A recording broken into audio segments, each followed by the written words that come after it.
Yeah, so we've been sort of puttering around with the Hyperloop stuff for a while. We built a Hyperloop test track adjacent to SpaceX just for a student competition to encourage innovative ideas in transport.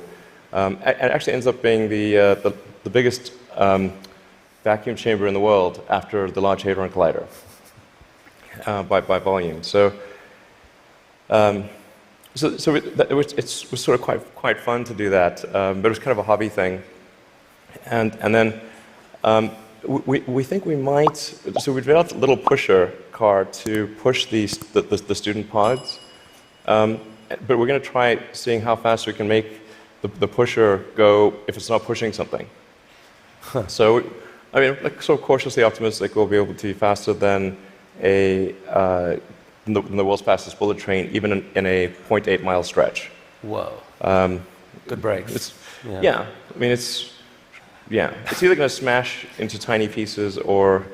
But you can picture then a Hyperloop in a tunnel, yes, running quite long distances. Exactly. So in looking at tunneling technology, it turns out that in order to make a tunnel, you have to, in order to seal against the water table, you've got to typically design a tunnel wall to be a good to about 5 or 6 atmospheres. So to go to vacuum is only 1 atmosphere, or near vacuum. So actually, it sort of turns out that automatically, if you build a tunnel that is good enough to resist the water table, it is automatically capable of holding vacuum. Huh. So, yeah. And so you can actually picture this, like what kind of length tunnel is in Elon's future to running Hyperloop? Yeah, I think there's no real length limit. You could dig as much as you want. I think if you were to do something like a DC to New York Hyperloop, I think you'd probably want to go underground the entire way because it's a high density area. You're going under a lot of buildings and houses, and if you go deep enough, you cannot detect the tunnel.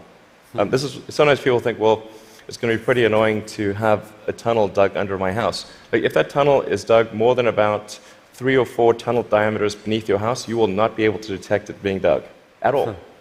In fact, like if you're able to detect the tunnel being dug, whatever device you're using, you can get a lot of money for that device from the Israeli military, who is trying to detect tunnels from Hamas, and from the U.S.